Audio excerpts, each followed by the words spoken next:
Walmart just had one of its rare bad days on Wall Street. The company reported its slowest comparable sales growth in 6 years.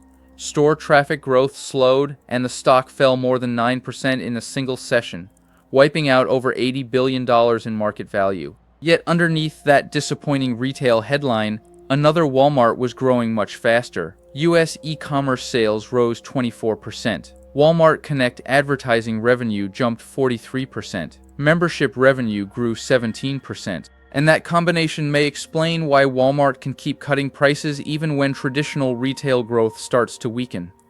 The contradiction is important because Walmart is still known as a retailer. Its basic promise has barely changed. Sell everyday products at very low prices, use enormous scale to negotiate with suppliers, and make money on huge volume. But the company is gradually adding businesses that work very differently from retail. Advertising, memberships, marketplace services, fulfillment, and digital commerce can generate much higher margins than selling groceries. If those businesses keep growing, Walmart may be able to make more profit from the activity around a purchase than from the product itself. This is exactly what Amazon did. Amazon spent years building a giant retail operation with relatively thin margins. Then it discovered that the traffic, customer data, and digital infrastructure created by retail could support much more profitable businesses. Advertising became one of them. Marketplace seller fees became another. Prime memberships created recurring revenue and stronger customer loyalty. Amazon Web Services eventually became an entirely different profit engine. Walmart is not becoming Amazon, but it is learning from the same economic logic. The latest quarter shows why that matters. Walmart U.S. comparable sales grew just 2.6%, below the roughly 3.8% analysts expected. Store traffic growth slowed to 1.5%, and the average amount spent per transaction grew only 1.1%. Walmart also warned that consumers were becoming more cautious as gasoline prices remained elevated. For a company valued partly on its ability to keep gaining retail market share, those numbers were enough to worry investors.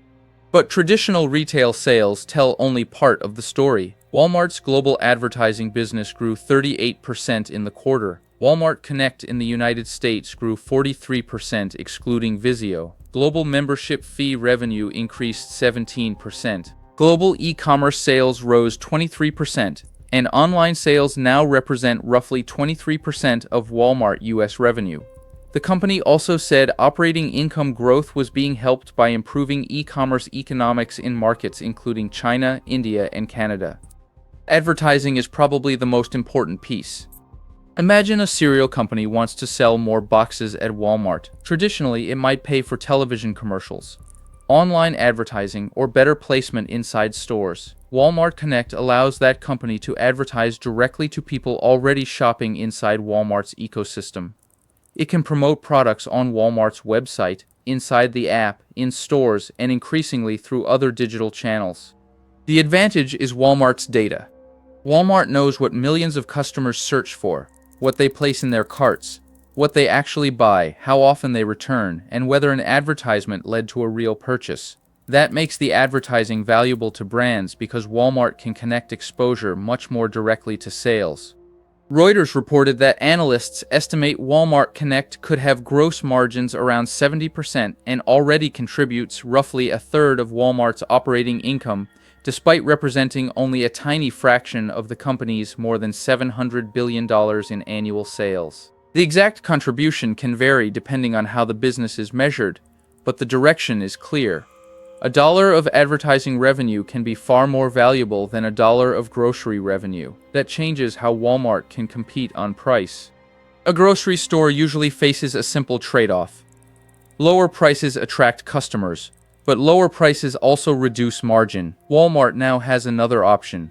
It can accept lower retail margins if the additional traffic creates more advertising impressions, more membership value, more marketplace activity, and more digital transactions elsewhere in the ecosystem. This is why the company's latest price cuts are more interesting than they first appear. Walmart announced rollbacks on more than 11,000 products during the quarter. Part of that was supported by roughly $2.9 billion in tariff refunds, but the broader strategy is still classic Walmart. use lower prices to attract more shoppers. The difference today is that those shoppers can generate value in more ways than simply buying products off the shelf. Suppose Walmart cuts the price of a product by $1 and sacrifices part of its retail margin. That looks bad if the only way to earn the money back is selling more units. But if the lower price brings a customer into the app, encourages them to subscribe to Walmart Plus, exposes them to sponsored products, and eventually makes them use Walmart delivery more often, the economics become much more attractive. This is the hidden reason membership matters too. Walmart Plus creates recurring revenue, but the fee itself is only one benefit. Members shop more frequently, use delivery services, and create more data about their purchasing behavior. That can make the advertising platform more useful. Better advertising revenue can help finance faster delivery and lower prices. Better delivery makes the membership more valuable. A stronger membership program brings customers back more often. That is a flywheel. Retail attracts customers. Membership improves loyalty. Loyalty creates data. Data improves advertising. Advertising produces higher margin revenue. That revenue can be reinvested into price and convenience, which attracts even more customers. This is far more powerful than simply opening more stores. E-commerce strengthens the same system. Walmart's U.S. online sales rose 24% in the latest quarter, while the company said it has doubled the number of items delivered in under 30 minutes compared with a year ago. Speed matters because Walmart already has thousands of physical stores located relatively close to customers. Those stores can function not only as retail locations, but also as miniature fulfillment centers.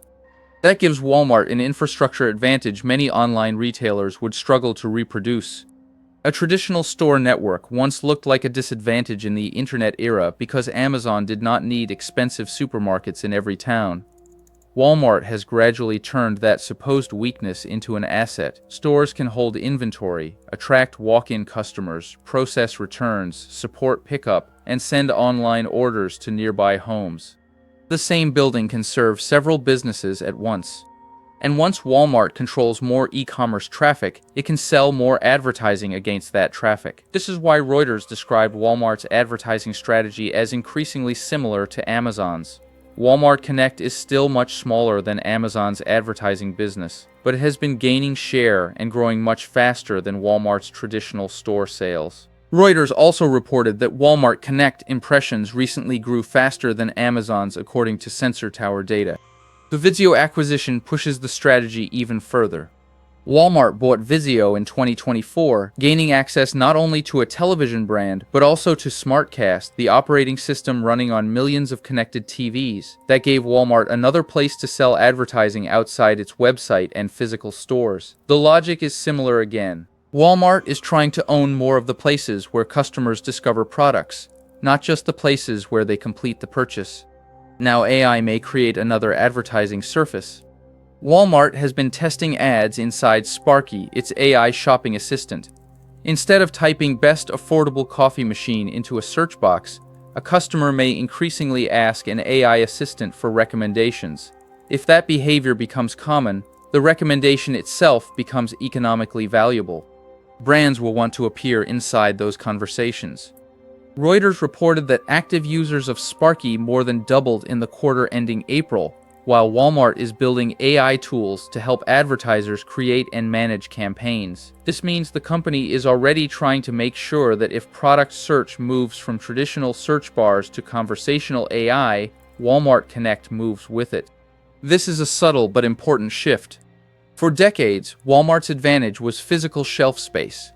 Manufacturers competed to get products placed where customers could see them. In digital commerce, the shelf becomes search results, recommendation feeds, sponsored listings, and AI-generated answers. Walmart can charge brands for access to that digital shelf. That is why advertising may become disproportionately important, even if it never becomes a large percentage of total revenue. Grocery revenue can be enormous while producing thin margins. Advertising revenue can be much smaller while producing much more profit per dollar. This also helps explain why Walmart can continue defending its low-price reputation when consumer spending becomes weaker.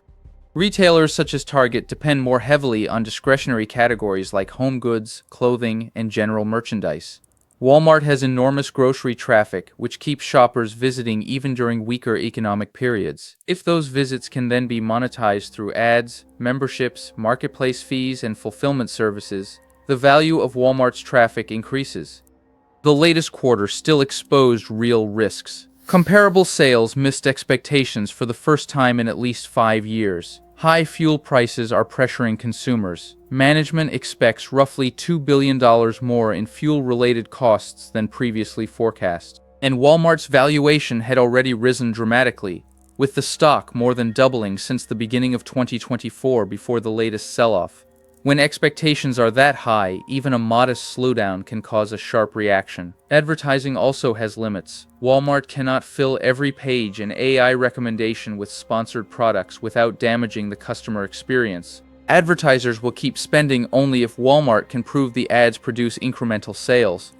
And while retail media has attractive margins today, more retailers are building similar businesses, increasing competition for advertising budgets. Amazon remains much larger in digital advertising. Instacart, Target, Kroger, and other retailers are building their own retail media networks. Brands have more options than they did a few years ago. There is another strategic tension too. Walmart's entire brand is built around trust and low prices. The more aggressively it monetizes customer behavior, the more carefully it has to balance advertising against the feeling that recommendations are actually useful. But Walmart has one advantage that is extremely difficult to duplicate: scale. The company says approximately 270 million customers and members visit its stores and e-commerce platforms every week across 19 countries. That creates a massive amount of purchasing activity. Every transaction potentially strengthens Walmart's understanding of what consumers want and what advertisers are willing to pay to reach them. This is why the latest earnings report may eventually look less like a retail failure and more like evidence that Walmart's business model is changing. Yes, comparable sales slowed, but e-commerce grew 24% in the United States. Advertising grew 43%. Membership revenue grew 17%. Walmart is increasingly making money from the ecosystem surrounding shopping, not simply from the markup on the product being purchased. That gives the company a new strategic weapon. Walmart can use high-margin businesses to support the low-margin business customers see every day. It can cut prices to attract traffic, use that traffic to grow memberships and advertising, use advertising profits to improve delivery and technology, then use better convenience and lower prices to attract even more traffic. The supermarket aisle is still the center of Walmart's business, but it may no longer be where the most important profit growth comes from. And that is what makes Walmart increasingly different from the retailer most people think they know.